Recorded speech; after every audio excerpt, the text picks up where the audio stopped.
Hey all, so welcome to my channel. So today I'm going to talk about Ashlesha Nakshatra. And before we get started, please subscribe my channel and follow me on Instagram. And if you want to take my personal consultations, so you can check the link in the description.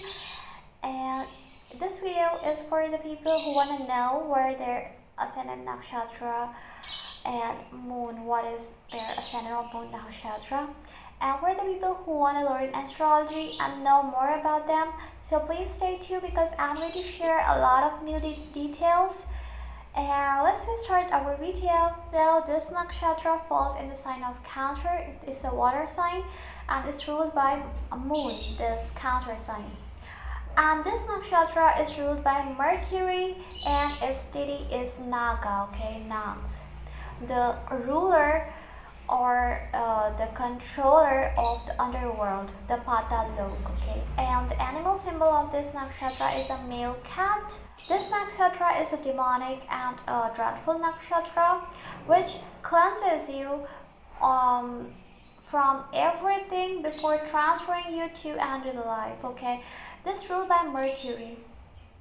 Mercury is the planet which transports you or transfers you from one life to next life, because Mercury is a messenger. Mercury is a communicator and a transporter. So it transfers you from one life to another life, okay? So that's why Ashlesha is a demonic nakshatra where you get cleaned of your karmas. It is a first contenta point from water to fire sign, from Ashlesha to Magha, okay? So it tells you that we are ending the knot of this material world, the knot of the bad karmas, and transferring you to the next level in the fire sign where you will learn something new and start everything from the beginning, okay? Every Gandanta point tells the end of something and the beginning of something new. So this nakshatra marks the beginning of something very new, okay? These people play mind games. They are very highly clever, okay? You can never cheat them. You can never hide something from them because they know everything. They're highly clever. Now, moon and mind. Like, moon is emotions and Mercury's mind are getting together. Emotions and practicality are getting together. So what will happen? Both will try to control each other. So if you have moon at your lowest degree, it means that your emotions will always try to overpower your mind. And if you have Mercury as the lowest degree, your mind, your practicality will always try to overpower your emotions. It will make you more like practical, okay? And you will not be able to attach yourself to people. And you'll always want to think practically, and these people are always very much attached to the motherland and always do something for saving the motherland, the mother nature, because a snake is really like controlling the motherland and it's always loving the motherland and mother nature. So these people are really have the love for mother nature and they will not like wasting water or something. So the animal symbol of this nakshatra is a cat, okay? And we know the cat is not like a very simple animal like a rabbit. A cat would like harm you if you try to harm the cat. And cat is really very clever animal and it knows like how to enter your kitchen, and it knows where you have kept the milk or the foodstuffs that it wants to eat, and the cat comes inside and eats whatever it wants to eat. So cat is also clever and intelligent animal, and it will harm you if you harm the cat, okay? So this nakshatra is a dreadful nakshatra and like it's a poisonous nakshatra. Means like the poison is in their heart, and this doesn't mean something negative because poison is important for ending something that's not necessary to have, okay? And this nakshatra also has the healing power, but that healing power needs poison. Like there are some diseases in which we need to like go through a lot of sufferings before we get the cure.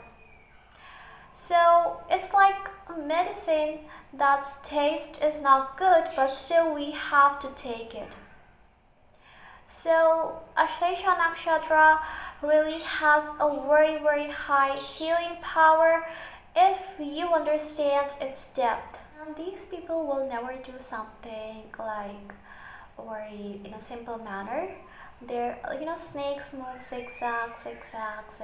So they will always do in an unconventional manner, not in a simple manner.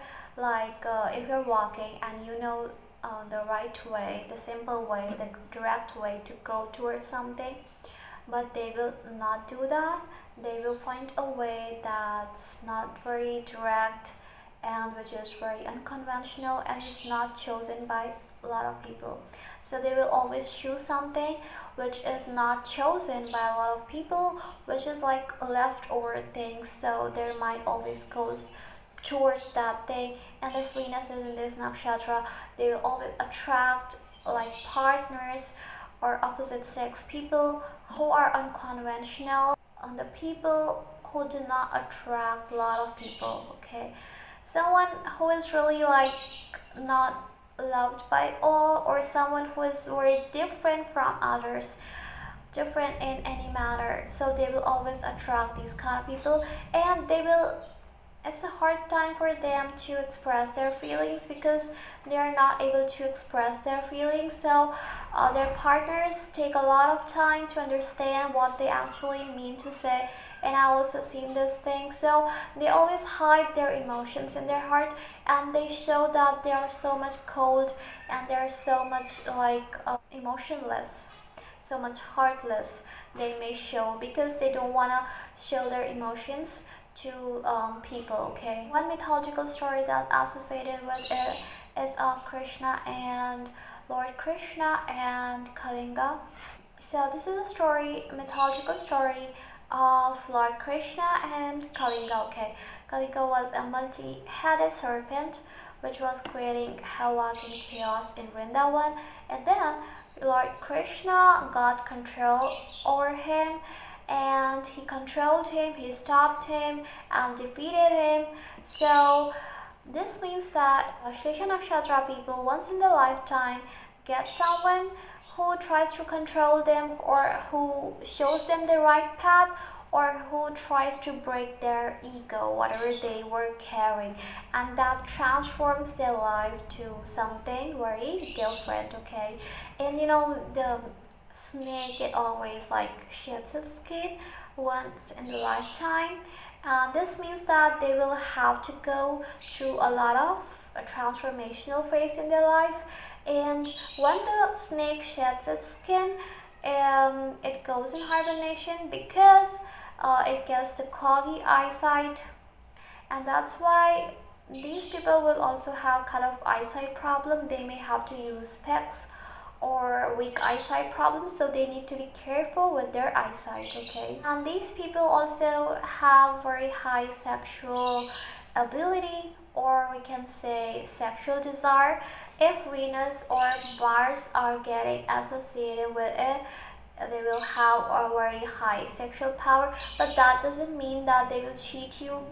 It just means that they desire that love or sexual activities in their lives, and that what makes them like satisfied. Doesn't mean it will cheat you. It's a very good nakshatra for awakening your kundalani, okay, for tantra, mantra, and for higher level meditation. So this is a very like important nakshatra for all these things.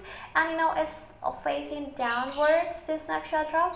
So these people are always into underworld things, into like things that are hidden from the world, like historical things, and going deep into the histories, going deep into tantra and underground things people that don't like to talk about, or finding something like treasure hunting, and they will always try to find something underground and would like to dig deep into ground to find something, and it becomes very hard for hiding something from them. Okay, you won't be able to hide something from them.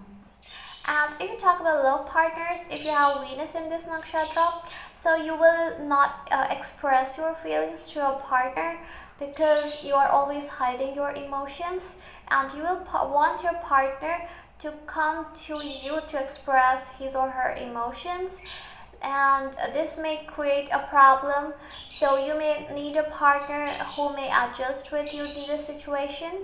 And these people do not get attached to people very easily, but if they get attached, their attachment is so much passionate that anything will happen, they will never leave you. So Ashlesha partners are really good partners if you understand them, and once they get attached to you, they're not going to leave you, anything happens. And this has four padas: Sagittarius, Capricorn, Aquarius, and Pisces. In Sagittarius, they're more towards knowledge, more towards astrology, higher learning, higher knowledge, and going in a long journeys, and they're more wise, and they're more like good people, more trustworthy. In Capricorn, they will become more practical because Saturn and Mercury are getting together, so they become more practical, and they become more cold hearted, like they will not show their emotions in any case, and will be always like they don't have emotions, and they become practical, and like you may have to think a lot of time before trusting them if it's afflicted. In Aquarius, they may become more like would like to do friendship with people, or they can come into media and all things and helping people and going in the crowd to know people or solving their problems or something like this. In Pisces, it's more towards spirituality and moksha, where the person Mercury is like with Jupiter, so it's making you very knowledgeable, very intelligent, and you may learn a lot of things. You may also become highly spiritual in your life and be able to awaken your kundalini, and it also makes you a very simple person, and you may get attached to people very easily. So this is a thing, and this is a very good nakshatra because these people will not hurt you if you don't hurt them, and these people will always be with you if your karma supports it. So I would say that this is a very good nakshatra, even for learning astrology and knowing these things. Okay, and these people have a very high psychic ability. So this is the thing, and thank you so much for watching. I hope you really enjoyed the video and learned something. Please do comment your views below, and I will see you in my next video. Bye bye.